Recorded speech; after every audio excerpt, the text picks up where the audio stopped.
I'm not resisting. Hey, I'm not resisting. I'm not resisting. I'm not resisting. This is how you spend your life? Hey, can somebody grab my phone? Being a cheap JV Gestapo? I got your phone. That's what you want? I got your phone. Who do you need us to contact? Hey, my girlfriend's right behind you. Give us a phone number. My girlfriend's right behind me. Once you guys get him in, let's get him into Victor 3, okay? I'm going to Victor 3. That's what they said. Victor 3. Get up. Give him a good pat down. Once you get him up, give him a good pat down. Get up. In the vehicle. You can look. All right, we got you. Pick up his leg. You know, Mika, this is not the America that most of us recognize. You can see it in the polls. This is not, Stephen Miller's America is not the America that most small government conservatives recognize. It's certainly not the America that even Joe Rogan recognizes. He talked about it yesterday. I can also see the point of view of the people that say, yeah, but you don't want militarized people in the streets just roaming around, snatching people up, many of which turn out to actually be U.S. citizens that just don't have their papers on them. Are we really going to be the Gestapo? Where's your papers? Is that what we've come to? So it's more complicated than I think people want to admit. ICE are villains, and now people are looking at them like murderous military people that are on the streets of our city, and they're masked up, which is also a problem, right? Because if you get arrested by a cop, you're allowed to ask the cop, what is your name and badge number? And you could film that cop. If you get arrested by an ICE agent, you have no such right. They're wearing a mask. They don't have to tell you. Yeah, and Willie, he talked about Americans being snatched up off the streets because they don't have their papers, and he asks the question, are we the Gestapo? Talks about no rights by these people coming in wearing masks, saying you have no rights. They're not police officers. Police officers, you see the police officers, you can talk to the police officers, you can say, officer, but how can I help you? What's going on? And there's none of that here. This is something new and alarming, and as Joe Rogan says, they're just snatching up Americans. They're snatching up Americans off the street and asking for papers. And he asks again, are we really the Gestapo? This is such a Kristi Noem and Stephen Miller have taken us so far away from what Donald Trump talked about, which is, oh, we're going to get the worst of the worst. We're going to get the baddest of the bad. No, they're not getting the worst of the worst illegal immigrants. They're now doing this to an American citizen. And there's another clip where Joe Rogan talks about an American citizen, a Minnesota mom, getting shot in the face when it looked like she was turning her car wheel and trying to get out of the way. Joe Rogan's been consistent about this. He supported Donald Trump. He said he supported sealing the border, closing the border, at least having a secure border, and getting out the worst of the worst. That was the promise among illegal immigrants, murderers, as rapists. We still hear that from the president every day. He says what we're doing is we're getting out the worst of the worst. That's just not true. As a matter of fact, it's just not true. These are not the worst of the worst. And as you say, now we're having U.S. citizens pinned to the ground and arrested and thrown into vans. It happened inside a Target yesterday, where an employee, a U.S. citizen, was arrested for protesting the presence of ICE inside the Target, arrested and dragged out. A U.S. citizen who cried, "I am a U.S. citizen," as the person was being dragged into a van. Rev, we were just talking about this a moment ago, but you have now men in military fatigues, look like they're dressed for war, ready for war. And as you've been talking to people on the ground in Minneapolis, emboldened by what happened, by Renee Good being shot in the face a couple of times, because they know that reflexively and immediately this administration, led by President Trump, will have their back, apparently, no matter what they do. No, that is what is the most alarming things that I've heard from people on the ground. We've had consistent relationships with some of the local activists in Minneapolis since George Floyd happened there almost 6 years ago. and they're saying they've never seen anything like this. We've said in the past, oh, you're discriminating against blacks and people of color, and that certainly continues. But these are just anybody, whites, anybody, and they're under siege, and they're unapologetic, and they're not listening to any appeal. And it is the closest graphic example I've seen of a police state going on in Minneapolis than I've seen in my lifetime. Yeah, I've not seen this in my lifetime. I don't think anybody's seen it in their lifetime. And, you know, I think somebody in the White House, several people in the White House, Kristi Noem, think they're acting tough. They're going to show people who are tough. No, well, they're just showing people how stupid they are, how thuggish they are.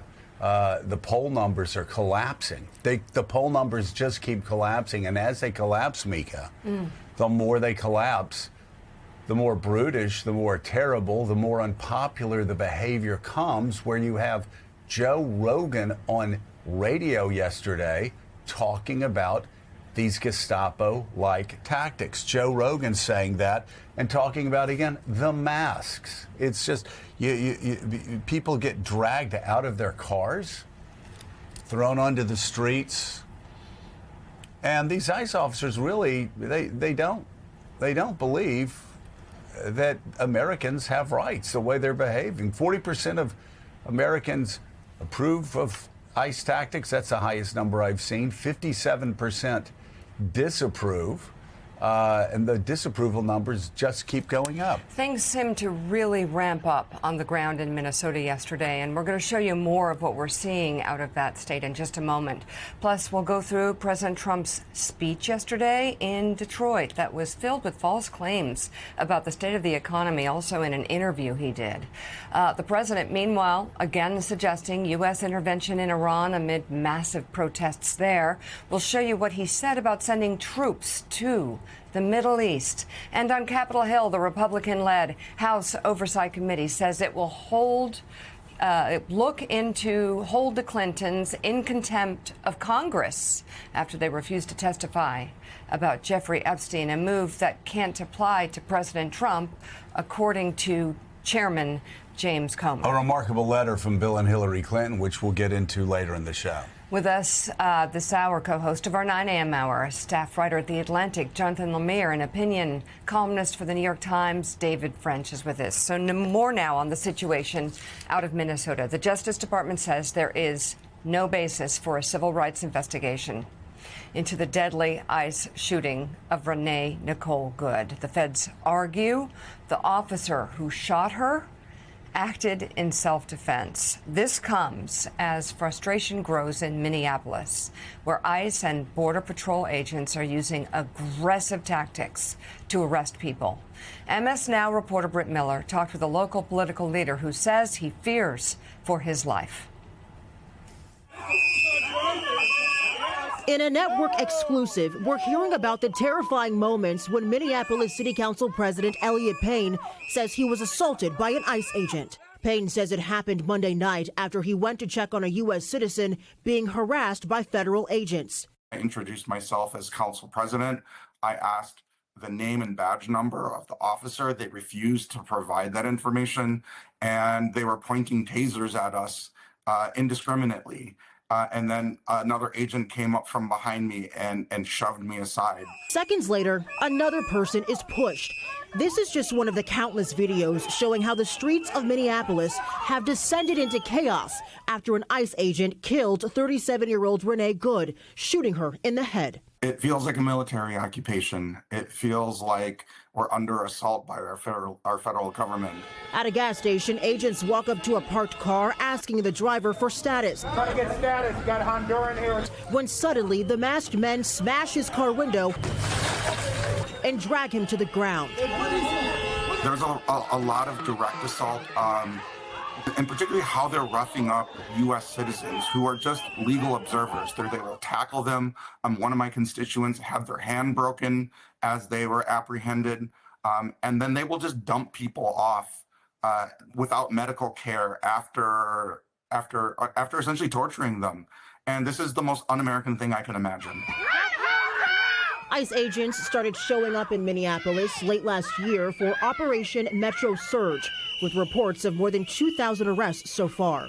But according to a new Quinnipiac poll, 57% of registered voters disapprove of the way ICE is enforcing immigration laws. 40% approve. Podcaster Joe Rogan joining the conversation with criticism. And then I can also see the point of view of the people that say, yeah, but you don't want militarized people in the streets just roaming around, snatching people up, many of which turn out to actually be U.S. citizens that just don't have their papers on them. Are we really going to be the Gestapo? Where's your papers? Is that what we've come to? But the Trump administration has argued community members are the aggressors disrupting immigration operations. I have not seen residents of Minneapolis being violent with law enforcement agents. I've only seen law enforcement agents being violent with the residents of Minneapolis. They are the aggressors, they are the instigators, and they are the escalators. Payne says in the face of anger and fear, the community is practicing de-escalation and exercising their right to demonstrate. And with President Trump promising a day of reckoning and retribution in Minnesota, there's concern about what's next. Are you worried that what happened to Renee Good could happen again, that another federal agent could kill somebody? Yeah, I'm worried that they'll kill me because I'm out there and I'm witnessing and I'm documenting, and it seems that they are retaliating against us for asserting our rights. And as clashes continue, activists have announced a day of action on January 23rd, asking people not to shop, not to go to work or even go to school, but to march peacefully through Minneapolis instead. Meanwhile, we've reached out to DHS about those videos you just saw. We have yet to hear back. Back to you. Thank you so much, Britt. So, David French, you have the Justice Department covering up the killing of Renee Good, no investigation, despite the fact you have an ICE agent shooting at point-blank range from the side of the car straight into her window. It looked like it was pointed directly at her head. I don't know in what universe that wouldn't cause law enforcement officers to investigate that shooting. But here, the Justice Department, the White House, desperate to cover that investigation up and kill it. And then finally, I'm just curious, as a constitutional lawyer, I mean, I see these people being dragged in the street. I see masked people coming up, demanding papers. I see a guy sitting in a gas station parking lot and ICE officers breaking the window and then dragging him out and putting their knee on his back. We went to law school. We practiced law. This looks like Russia. It really does. This looks like something that you would expect in Russia, that protesters, this is happening to protesters, not suspected murderers or rapists. This is what America looks like in 2025 for protesters. We always looked at what happened to the Soviet Union and looked at what happened in Putin's Russia and saw this happening to protesters there being taken off the streets, thinking, my God, how could that ever happen in society? And I'd always ask, how could those Russian police officers do that? Well, we've got people lined up for this job to put masks on, to go in, to break people's windows, drag them out of their cars, beat up American citizens, shove them to the ground, and then cuff them. Help me understand, David, how we got here so fast. Yeah, I think it's plain that we got here so fast because Donald Trump and Stephen Miller came into office deciding that they were going to move very fast and in a very brutal way. You know, and you mentioned the Constitution, Joe. I think it is starting to sink in at all levels of the federal judiciary that a couple of things. One, that the Trump administration is not being honest with them. Yeah, there was a more than 200-page legal opinion coming out of Trump's deployment of the National Guard to Chicago. and talking about the ICE tactics in Chicago that demonstrated all of the ways in which the administration had lied to judges, lied to the court about its actions. So it's sinking in that they're not being honest with them, and it's also sinking within to the courts the way in which the Trump administration is systematically violating the Constitution. I think it is very telling that in the Trump v. Illinois opinion from the Supreme Court very recently that upheld an order blocking deployment of the National Guard, that Justice Kavanaugh very clearly said you can't stop people on the basis of race alone. Yet this seems to be happening across the United States. And Joe, you put up those poll numbers. And I think what's particularly notable about those numbers, it was, I believe, 57-40 with 57% against tactics. We need to remember this is a core area of Trump. This was one of Trump's best issues when he was elected. He was elected in part to engineer an immigration crackdown. This was part of the reason why Americans voted for him, a big part of the reason, and he has squandered that goodwill in a core area for him. And this is the record that Republicans are going to be running on this year in the midterms. It's a question that was initially strongly Republican, now tilting against them because people are looking at this and having the same reaction you and I have. This isn't what we want America to